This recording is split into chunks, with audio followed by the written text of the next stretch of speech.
All right, well, let's get started. My name's Cameron Gettel. I'm an early career researcher at Yale. And today we're going to talk about pragmatic clinical trials. And we're fortunate to have some absolute experts in the field in the way of clinical investigators who have performed pragmatic clinical trials, vice chairs of research, institutional leads, journal editor-in-chiefs. So we really have a robust panel that we're going to lead here.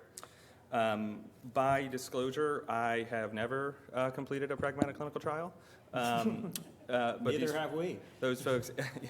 But that was sort of the impetus for this because I'm planning a grant submission here in the fall, and I was sort of looking for, is there a guidebook or something like that? Not a guidebook, but sort of a paper to sort of point me in the right direction as to things I should consider in my grant application. And that was sort of one of the reasons how this project came to light, particularly for early and mid-career researchers who are considering performing and conducting pragmatic clinical trials. So the hope is that whatever stage in the game you are, that this imparts some important key decision points for you to consider in the study design phase.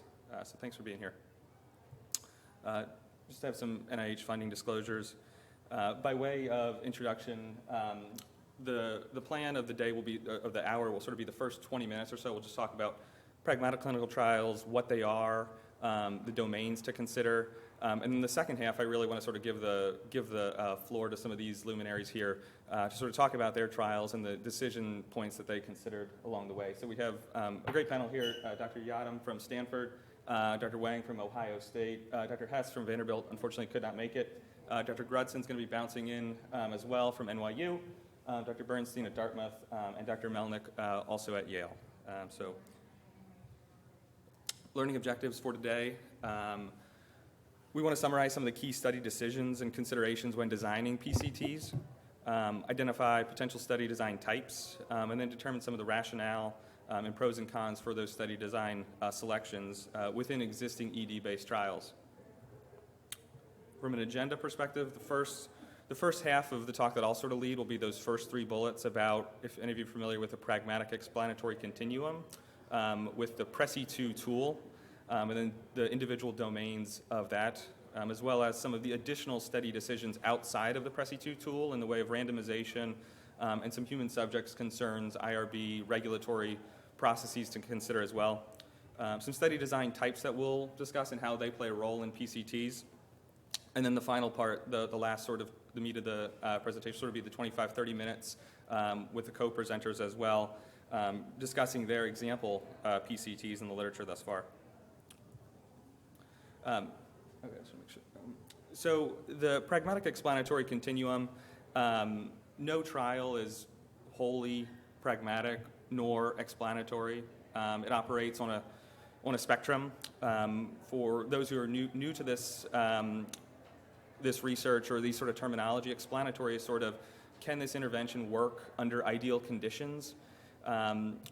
Really focused on internal validity, sort of potentially more narrow inclusion criteria potentially, whereas pragmatic is more, does this intervention work under real world conditions and really centered more on generalizability and external validity. So the PCT is a tool, the Pragmatic Explanatory Continuum Indicator Summary Tool, mouthful, but one to be considered in those early planning stages. It was put out in the 2010s and it was updated in 2015 with PCT, the wheel diagram. And it was designed to sort of help investigators think about this so they didn't end the trial recognizing that the outcomes that they found or the implications really weren't in line with their initial intentions. There's nine domains within the PCT tool, and those being listed: eligibility, recruitment, setting, organization, flexibility of the delivery, flexibility in adherence, follow-up, primary outcome, and primary analysis. And we'll talk a little bit about these in the coming slides, and then see how they played a role in the studies as well. This is the wheel, the PCT wheel, if anyone is familiar with this. It has the 9 domains on the perimeter that you can see, and it sort of has a question, a succinct question related to each of those.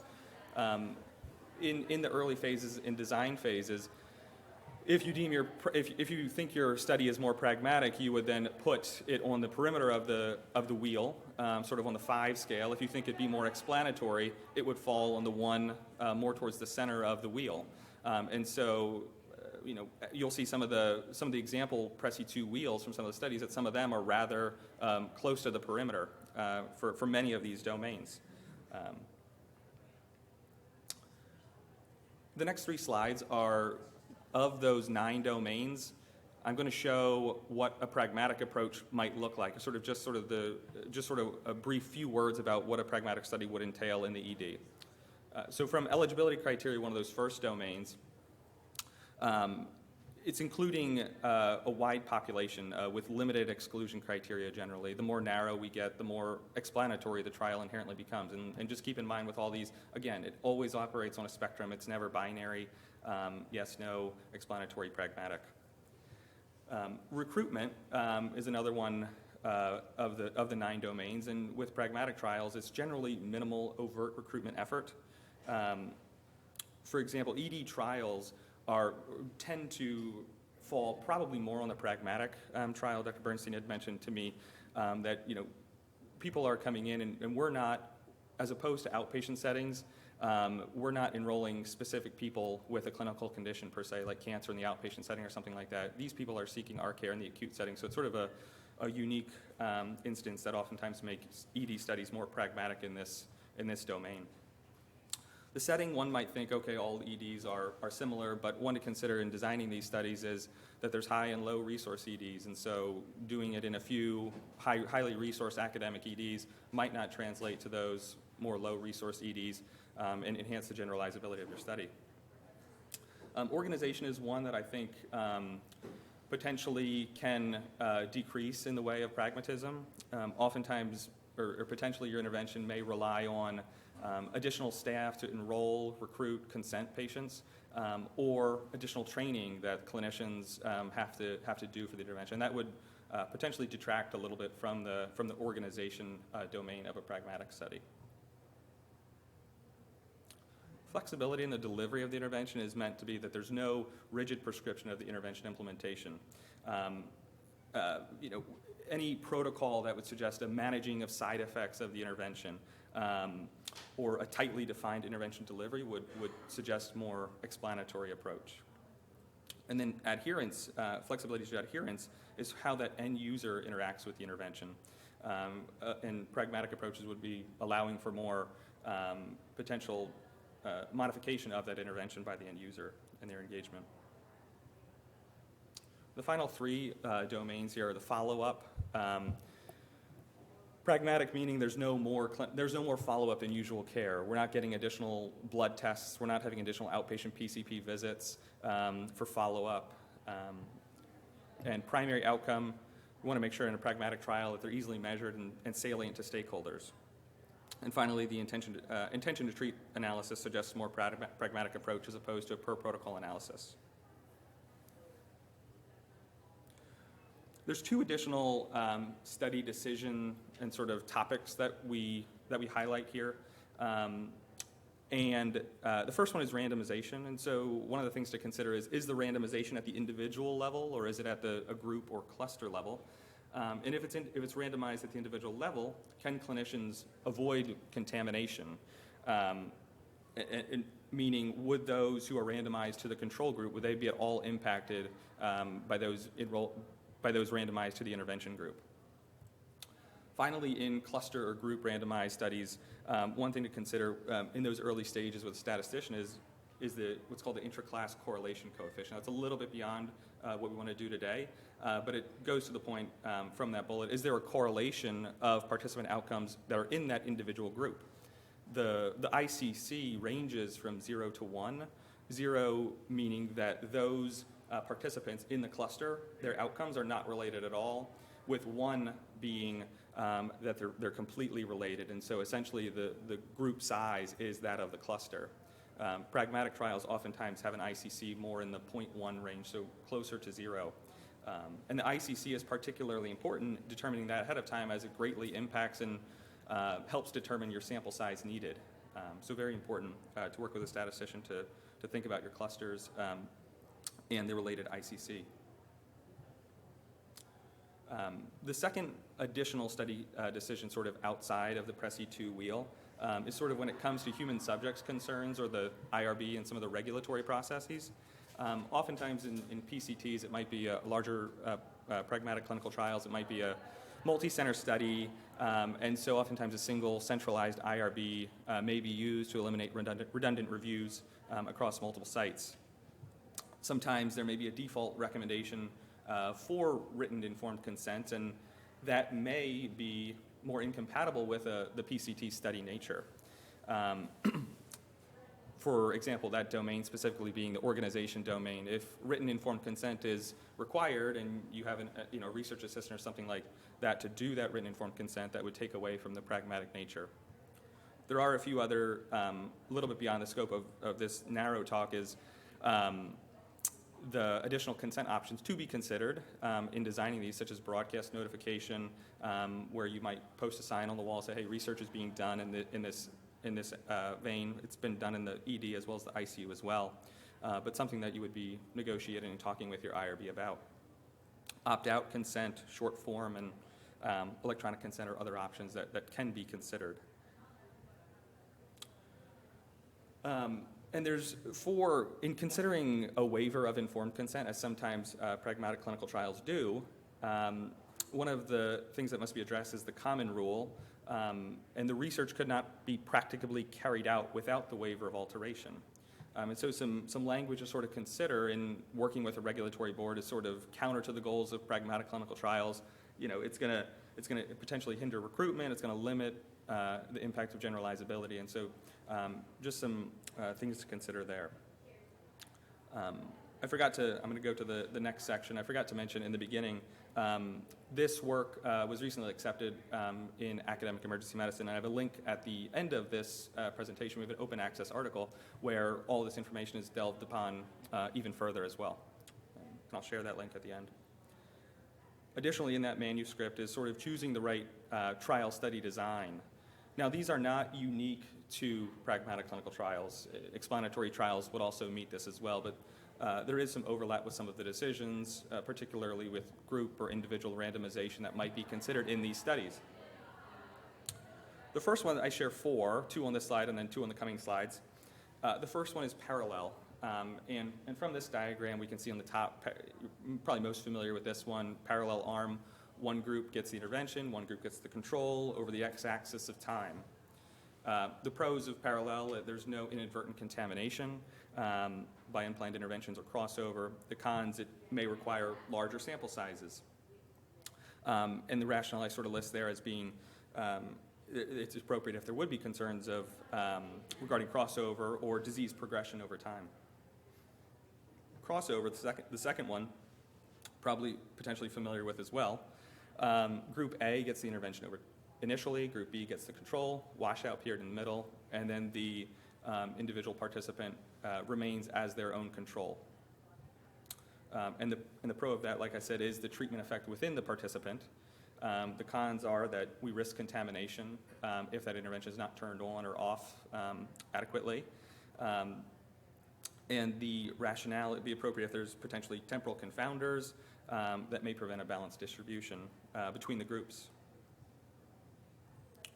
The final two study design types that I think are pertinent, particularly for PCTs, are a factorial design, and I know Dr. Bernstein has conducted several factorial trials, but that is in this design here on the top, where there's two interventions, and Group A might get intervention 1, but not intervention 2. Group B might get both interventions. Group C gets intervention 2 alone. Does not get any intervention, and Group D gets intervention 2. And so the benefit of that is it's efficient. You can answer potentially multiple research questions with more limited sample sizes.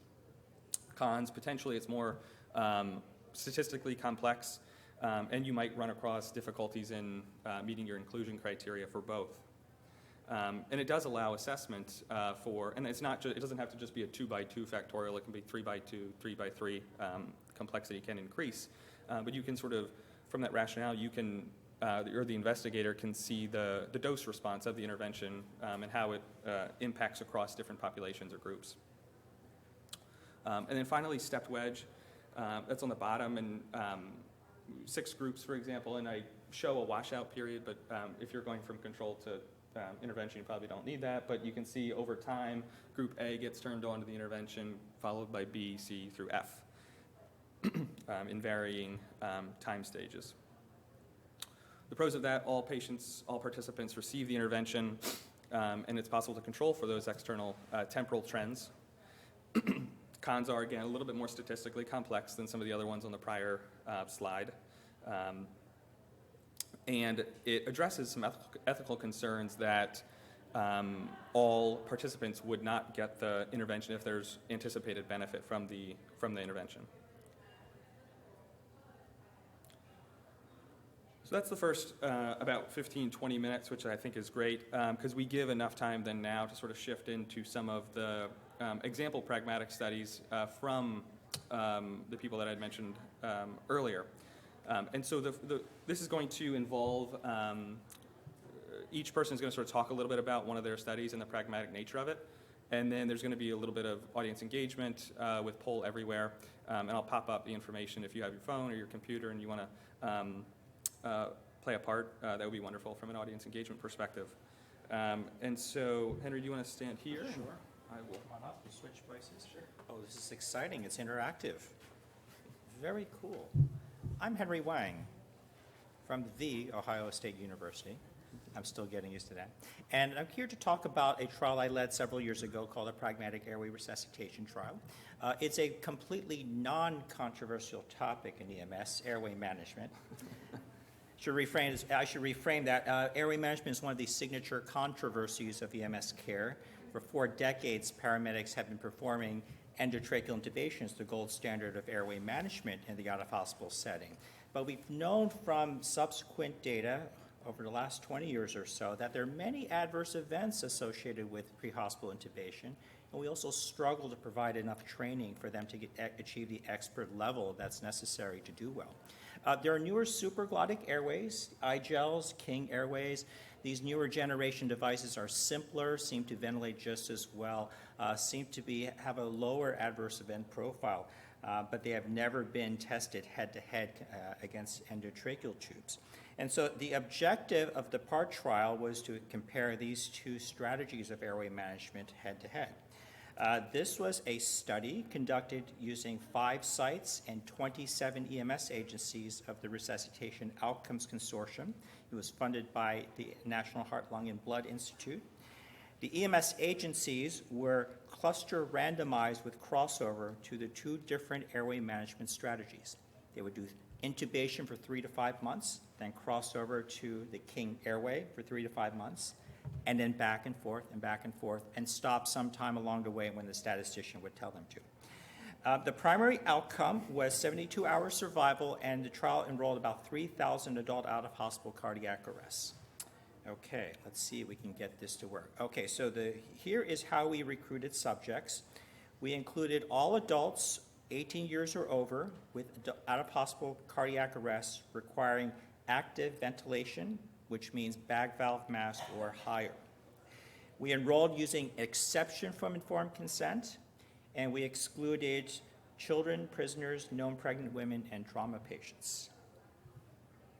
Okay, tell me what to do here. Yep, so that last slide was a component from the method section, and the idea is to look at that methods and decide which of the PRECI2 domains it was a part of. And so if you can everybody see the top poll everywhere? You can either text or go to link and then select A through D of those if you are so inclined. So we'll give it a few seconds, and then we'll see. That's not going to pop up responses. I'll see responses on my computer though.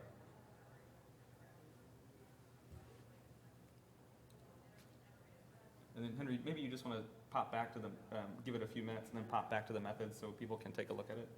Okay. Just one slide, yeah, perfect.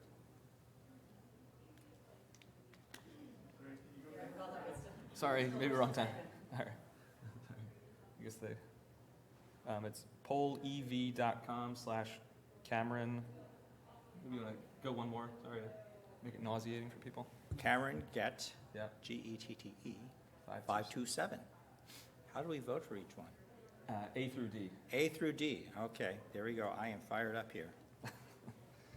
Responses are rolling in. Okay, we'll back up to the text. Everyone logged on to your poll? Okay, back to the text. Okay, this section of the methods is a pragmatic example of which presses to domain: setting, eligibility, recruitment, or organization. A, B, C, and D.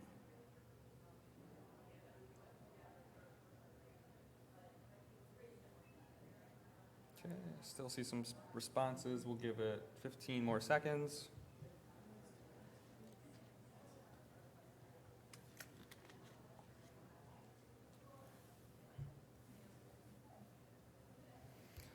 Okay, ooh, interesting. Tell me when. It looks like, yeah, so the correct answer, you can go forward, the correct answer is recruitment. Looks like there was a little bit of eligibility and recruitment were sort of the top two options selected. But given the sort of wide approach that they use, we deemed that as recruitment. And then I think Henry has a few more additional pragmatic components about the PART trial as well. Yeah, just a couple of other comments. The PART trial is not just about recruitment. There's all sorts of aspects of the trial that one would consider pragmatic. We leverage existing infrastructure of the Resuscitation Outcomes Consortium. This gives tremendous efficiencies. That's part of one of the hallmark core values of a pragmatic trial, that you're trying to be very efficient. There were very few exclusion criteria. EMS agencies use their own airway devices. Okay, so we wanted the trial to emulate real-world conditions, not ideal, perfect world conditions. This is why, for example, we never considered including Seattle in the trial. Seattle is a perfect EMS system. If results including Seattle would skew the results so that it could not be interpreted elsewhere. And we pared down the data collection to just those necessary to explain the outcomes of the trial. There are pretty much no explanatory variables collected. Great. And with that, this is the Presses 2 wheel, as published in JAMA. I reflect back upon this. Would I have adjusted some of this? Maybe. But with that, you can mull over that while we call up our next speaker. All right, Go thanks. back to that 1 second. Remind me again of the scale. One is explanatory, more towards the center, and then on the perimeter, 5 is going to be more pragmatic. So a perfectly pragmatic trial is a big circle, and a perfectly explanatory trial is a tiny circle. All right, perfect. Thanks, Henry. Great. Dr. Yoda? Grab a seat here. Stay right there. Okay. Good afternoon, everyone. I had the opportunity to be the principal investigator for what we call the phone call follow-up study. Future 30 was the acronym that we used for this particular trial. And in this paper, a randomized controlled pragmatic clinical trial evaluating the effectiveness of discharge follow-up phone calls on 30-day hospital readmissions. Really, this was our protocol paper. We had the follow-up paper that was published in Medical Care subsequently. What was unique about this was I had the opportunity to work with a really diverse team that included frontline providers, both on the hospital floor, the emergency department, our C-suite executives, as well as some top clinical trialists and statisticians who are internationally renowned. And so this was a really strong team that did a lot of work, where the pragmatic feature of this trial was really new to everyone. And really where I had the opportunity to lean in is in really keeping it close to the ground in the clinical phase while still staying true to what the trial was designed to really observe. And so in this situation, we had an intervention that was launched in the hospital system, and we were not able to call every patient that was discharged from the hospital, but we wanted the opportunity to study whether or not it was working. So we proposed to the health system that if we introduced randomization into the program, it would offer the opportunity to know whether the program was worth investing in to reduce hospital penalties from readmissions, and that was the intent of the program. And so our primary outcome was 30-day hospital readmissions, but one of our secondary outcomes was revisits to the emergency department, which was sort of where I primarily weighed in and had the opportunity to think about what some of the secondary outcomes were that would be meaningful to all of the key stakeholders on the ground. And so in the methods, these are 3 points that really speak to the illustration of one aspect of this particular trial. And so we'll have the poll everywhere option in just a moment as well. But first, we introduced the study workflow into the operations of daily inpatient care without disturbing the workflow of medical providers. We added no additional staff in the process. We requested a waiver of consent from our IRB. So that was the first one. The second one is that we requested a waiver of consent from our IRB given several considerations. The trial was examining the effectiveness of a newly established but existing clinical program, calling patients within 7 days of hospital discharge to support successful transition from inpatient to outpatient care. As a result, the intervention was in active use, but its impact was unclear. Thus, we had equipoise and felt like we were not exposing the patients to any additional risk, just really introducing randomization into how the intervention was being allocated. And then lastly, we identified eligible patients via custom-programmed discharge patient report that was generated from the medical center's electronic health record system. It was the ADT, or the admission, discharge, and transfer report that was sent to us every day. It was an available report that was there that was sent to us every day through for their workflow that basically fed into our randomization scheme and then landed in two REDCap databases. Of one was the workflow for the nurse, the other was our control database. And so that was an auto-generated report. And so with that, we'll ask that this section of the methods is a pragmatic example of which domain of PCT2: recruitment, primary outcome, organization, or the setting.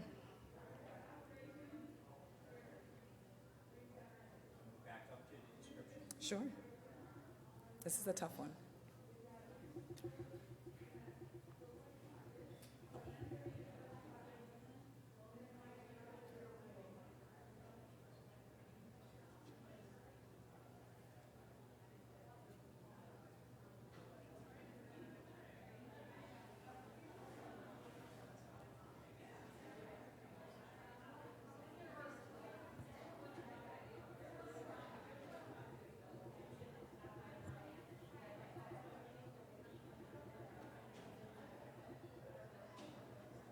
Okay, we'll just give it a few more seconds. And again, there's probably, you might see potentially more than one domain represented in this sort of narrated quote of the methods. But Maya sort of hit on, I think she sort of alluded to or said about sort of the point about like no additional staff was added. They had the report that was pushed to them. They didn't rely on anybody else. And so this was intended to be an example of organization of the PCT2 domain that they did a really great job and representative job of within the section. So thank you. Yeah. And I think we'll go to our next panelist, Dr. Steve Bernstein.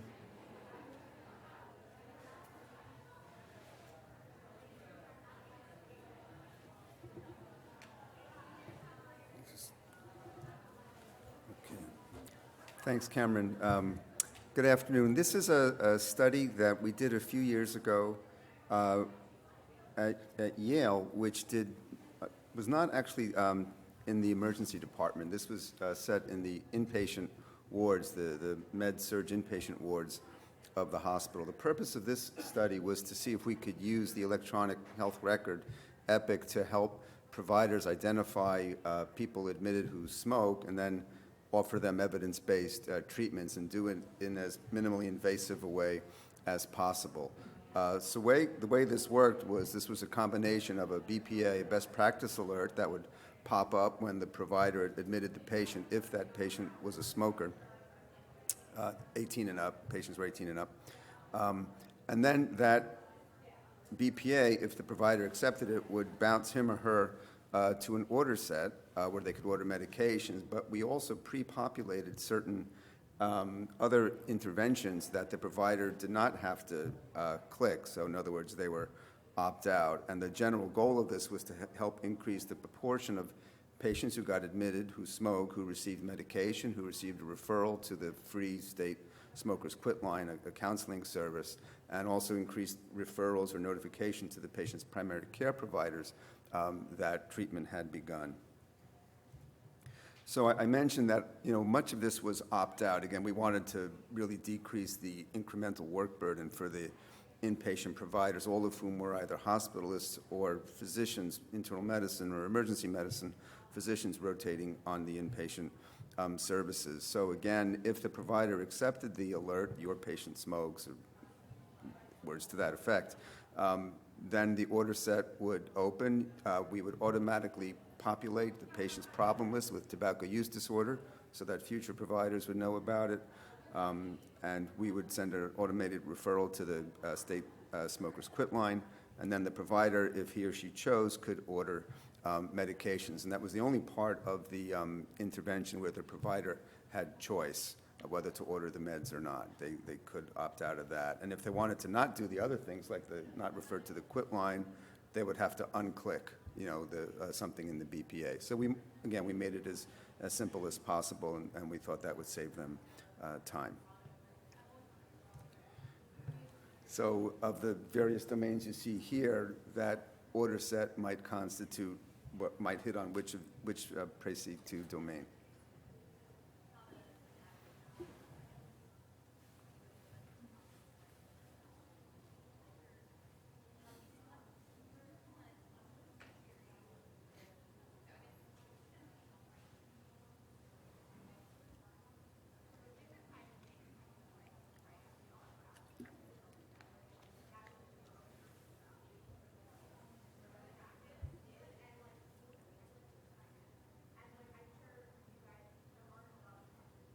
We'll just give it a few more seconds.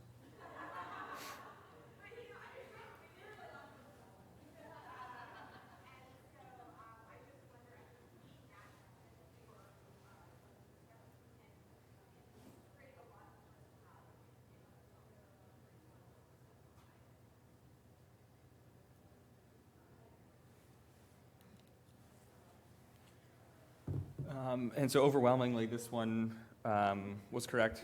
Flexibility of the delivery of the intervention. And I think that last sentence of Steve's methods point on the prior slide, this saved clinician time while allowing them the autonomy to not order the interventions if they chose. And so I thought that was a really good representation of sort of that flexibility of the delivery, and one that we could consider. I think that takes your part, right? And so one of our panelists, Dr. Hess, couldn't make it today, and so I'm going to fill in. I unfortunately am not going to have a hugely robust discussion of the trial itself, as I know less about that. I'm going to move forward a little bit here.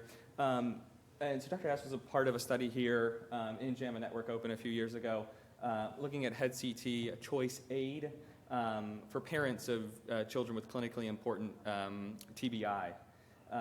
And it was decision aid that increased parent knowledge, as you can see, decreased decisional conflict, and it increased involvement in that decision making. Ultimately, the intervention did not significantly reduce the ED CT rate, but as a secondary outcome, it did decrease healthcare utilization in the week following. From a methods perspective, Dr. Hess's group analyzed all parent-child dyads in the arm to which they were randomized, consistent with the principle of intention to treat. So of this portion of the methods, which of those example domains do you think that fell into of the PCT domains? And I'll just go back one more time.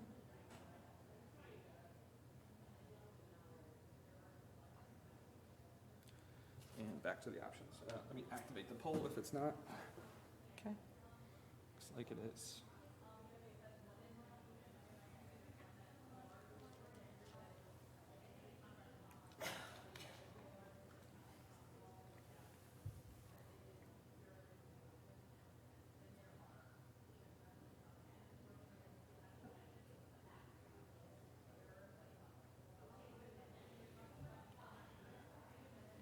All right, response is still rolling in. We'll give it a few more seconds.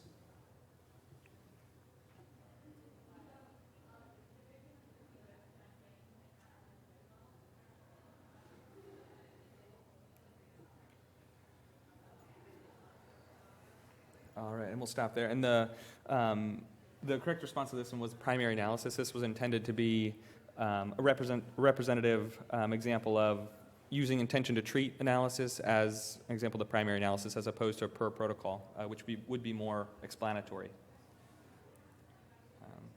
And with that, good timing as Dr. Karita Grudson just came in. And so she is on deck next to discuss her study. Great. Thanks, everybody. So I'm going to talk about IMPALA, Emergency Medicine Palliative Care Access. It's a large randomized controlled trial across 18 emergency departments in the U.S. that compares for patients with serious illness, discharged from the ED or from observation. They get randomized either to telephonic nursing care, so a nurse calls them at home, provides supportive care over the phone for 6 months, or they get randomized to ambulatory follow-up with a palliative care physician or advanced practice provider. So this paper was just looking at, we have a few preliminary papers. We have 1,330 patients randomized. We have 20 to go, and then we're done. So these aren't the actual results of the final trial, but these are some baseline results where we have patients with advanced cancer, end-stage organ failure, end-stage congestive heart failure, renal disease. So we were looking at sort of the differences between end-stage organ failure and advanced cancer and found marked differences in quality of life, symptom burden, and loneliness. So you can see as I said, we enrolled at 18 different emergency departments across the U.S. Some of these were academic quaternary care centers. A few were more community hospitals. They ranged from California, Midwest, East Coast, South. So we tried to get a diversity of sites. That's your clue. So what is that an example of?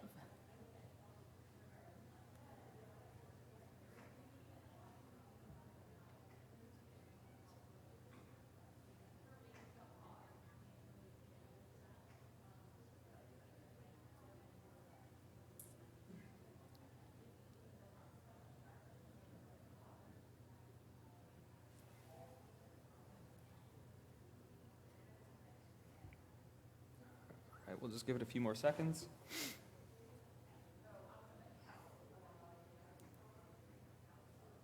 So far, a clean sweep here. Everybody is correct so far, so don't mess it up. The answer is the setting. Karita did a good job there of explaining the sort of thoughtful approach that they took in recruiting and enrolling across numerous diverse EDs. So it's a really great example from a setting perspective in her methods piece.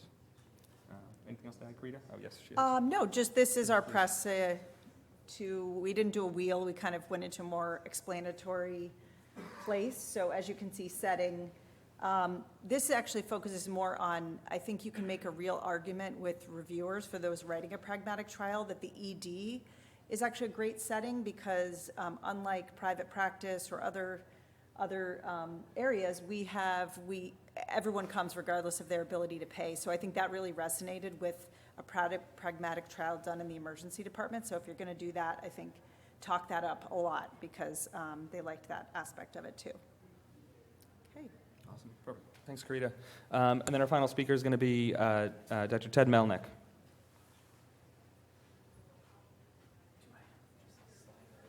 What's that? Is it just the slide? No, it's multiple. Yeah, you go, it ends on your last slide. Hold on,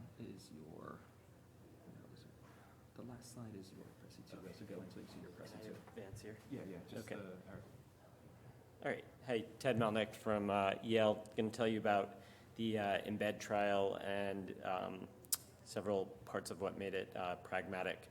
So the EMBED trial was a pragmatic trial of a user-centered clinical decision support tool. So as opposed to the BPAs that we all get so frustrated with in our daily clinical practice, we wanted to build more integrated, automated clinical decision support around treatment of opioid use disorder in the ED to help change practice around ED initiation of buprenorphine. And I came at this more from an informatics background and trying to build more user-friendly tools. So the addiction side felt a little foreign, but I think in a good way in that we were really trying to build something that would help people that it resonates the barriers to implementation of ED-BUP. So a complex, unfamiliar process that we could hopefully support. And so we did a parallel group randomized study design across 20 EDs. And the proposal was that all trial data would be collected from clinical data entered in the EHR. And so actually, I guess this is from our methods, but the trial's done now, and it pretty much ended up that that's how things unfolded. We collected all EHR data and only had to pull a little bit of data on the side related to the physicians themselves. The analysis was at the attending physician level, and we wanted to know whether or not they had a data waiver, which was a little difficult to pull from the EHR, so we went back to individual departments to see who had their X waiver. And then also wanted to know a little bit about them, age and gender, to see if there were trends related to that. This section of the methods is a pragmatic example of which PCT domain. And Cameron did mention it at the beginning, so I'll give you guys a second to respond. Yeah, this one's a little less overtly stated, but we'll see what the responses say.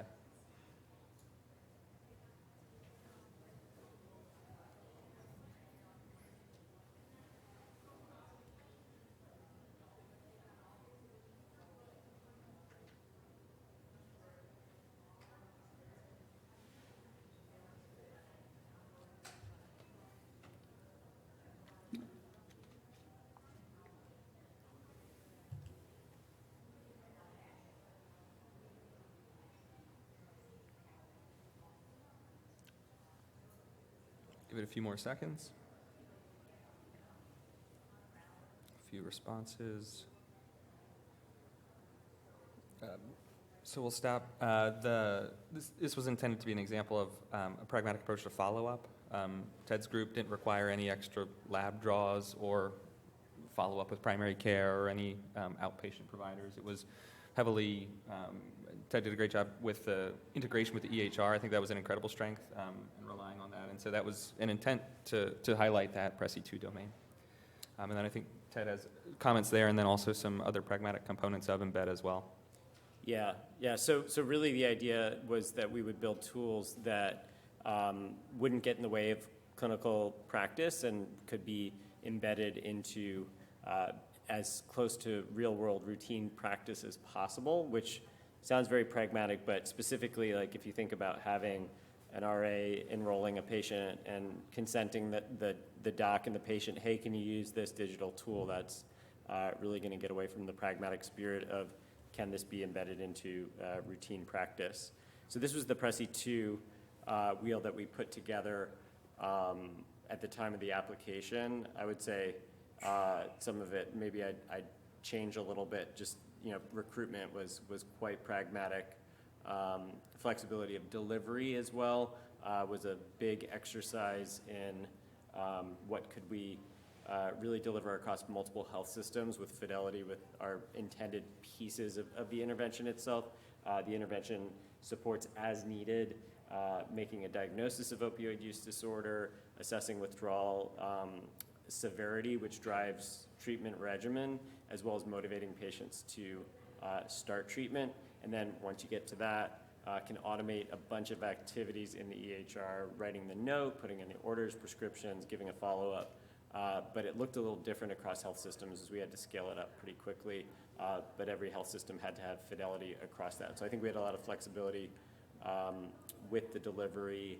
And then because it was all fully embedded in the EHR, this piece in terms of follow-up and the data, it was almost pretty much exclusively EHR data. So from the follow-up perspective of a trial as opposed to ED follow-up, that was the example to share. Perfect. Thanks, Ted. And then just the final few slides to wrap it up. So the takeaways from this talk is that trial components, they operate on a spectrum, on a continuum, pragmatic to explanatory. Like I said, nothing is wholly one or wholly the other. And the decisions depend on the goals of the investigator, and fully pragmatic isn't completely right for one investigator, for one decision domain.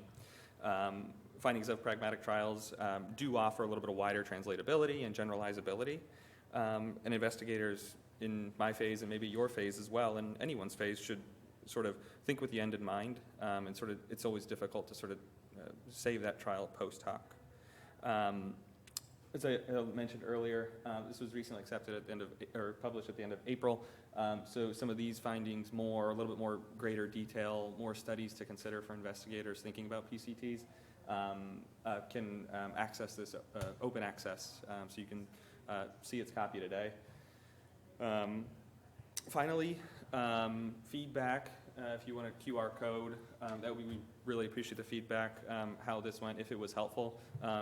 We also have printouts up here on the desk as well. Any feedback would be wonderful. Finally, I'd like to thank my co-panelists as well for offering their insights and expertise, and for you for being here, for being engaged, and for the engagement with Poll Everywhere. It was great for you to be here. So thank you. And we're happy to take any questions as you see fit.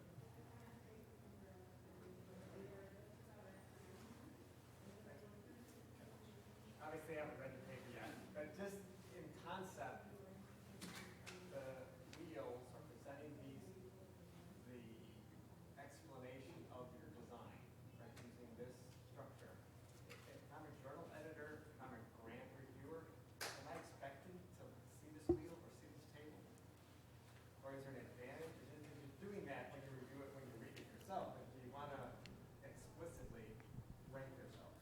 Yeah, I think that would add a sense of strength and a sense of standardization. It might not be the requirement for each journal if you're doing a clinical trial to do this at the current time, but there's a good chance that the field is sort of moving that way, and I think it offers a way to sort of, like I said, sort of standardize and make sure you're hitting those key domains from an organization perspective as you present it to the grant reviewers or the journal reviewers.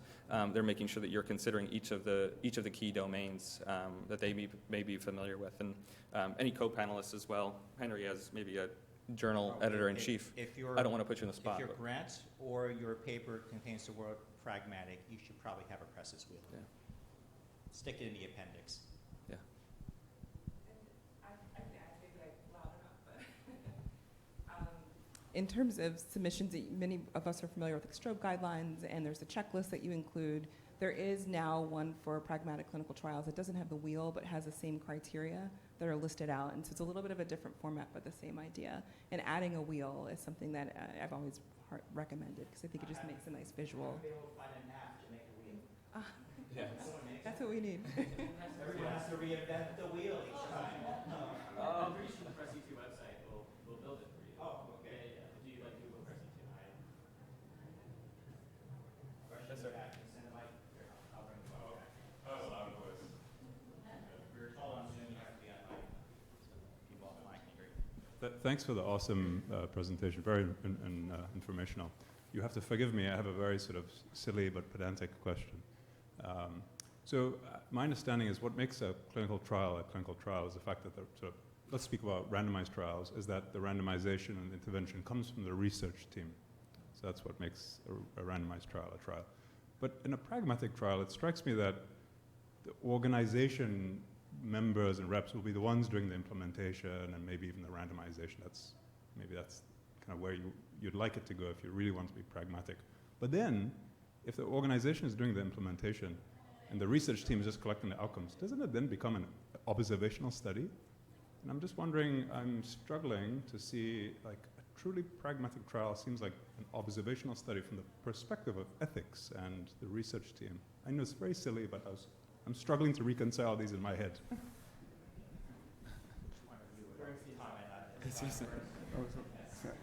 It's an interesting question. So here's what I would say. And I don't want to put words in your mouth, but I think sometimes people will confuse pragmatic trials with less rigorous trials, and that's not the case. These are quite rigorous and actually really hard to do because you're doing them at scale in large, complex institutions with all kinds of other things going on. You have much less control over your experimental laboratory, if you will. So there's that. Randomization is still involved, as you said. Randomization is not handled at the level of the individual clinic or provider. That's still done centrally by the team, or in the case of some of our studies, maybe automated, embedded within the electronic health record, but with programming that was led by the team. So the people delivering the intervention played no role in the design of that particular component of the study. They may have some control over which or how the intervention elements get delivered. They may have some control, if you want to use that word, over the fidelity of, to delivering those interventions, that kind of thing. But they don't play any role in treatment allocation, in randomization, or directly in assessment of outcome events either. They may be responsible insofar as the data they put into the electronic health record, again, is what we look at when we want to see if certain outcomes occurred. And in fact, that's quite common in pragmatic trials. You want to make it easy to get your outcome, do your outcome assessments. We often have large sample sizes, often 1,000 or more people. So you often will get data from your EHR. So I don't think of these as observational studies.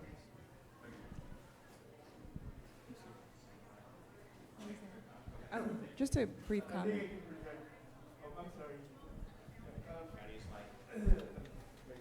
What are the inherent biases that the readers, us, should be looking for in evaluating a pragmatic trial?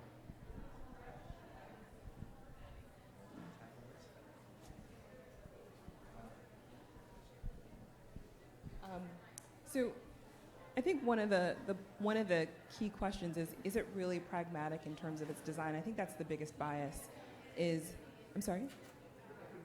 Sure, that one of the biggest biases is it truly pragmatic in its design? I think many trials are called pragmatic, but when you look at the way they were organized, they were structured, that the data that was collected, they're not set up in a way that's going to inform decision making when the trial is over, because they're just not close enough to the reality, or the real world reality that the intervention would end up landing in. And I think sort of the continuum of explanatory to pragmatic is really the idea that explanatory trials are looking for a signal that this could work, whereas pragmatic studies are really looking, is this going to work today if we try to change our practice tomorrow?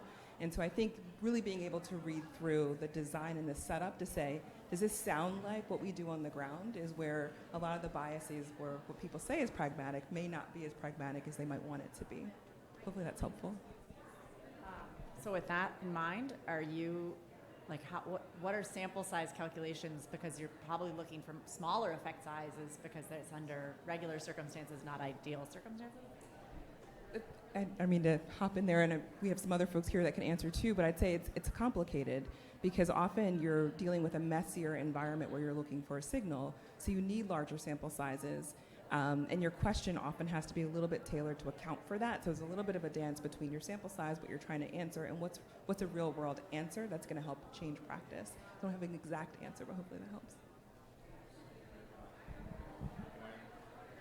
The only other comment I would add to that, Liz, is that these are often clustered designs, clustered by provider, by clinic, et cetera. So you often inflate your sample size because of that, too.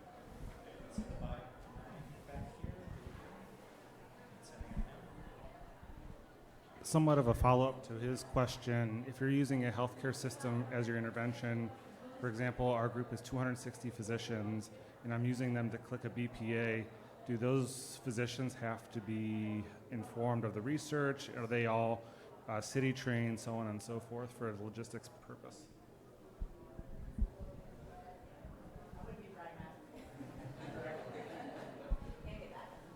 Yeah, so again, it's a critical question. So one of the questions you have to ask is who is the subject, or who are the subjects or participants in this trial?